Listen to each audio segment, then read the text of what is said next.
what you were talking about in regards to heaven and hell and the nations, and obviously there's a multiple viewpoints on who God is. You have, the Muslim religion, you have Judaism, you have Christianity, Catholicism, all of them.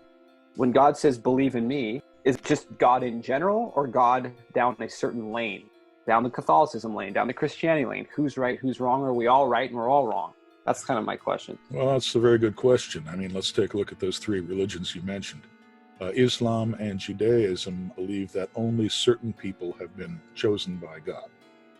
Islamists believe that Islamic people have been chosen by God, and Jews believe roughly the same thing, except for with Jews, it's genealogical. Actually, you've been chosen before you're even born. Okay, Christianity is different. It says, no, everybody belongs to God, and God belongs to everyone. It's a huge difference that we have to make.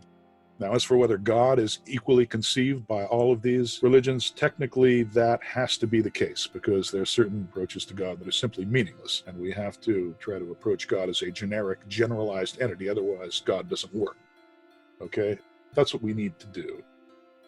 Does that answer your question? Yeah, so he operates, this is a stupid analogy, but he operates like the sun, right? Almost like the sun, where it's general for everybody. People look at the sun in different ways, but ultimately the sun is the sun. It warms people, and if it goes away, it keeps us cold. Exactly. You can even be on a different planet and have a different planetary perspective on God, yet God himself is invariant.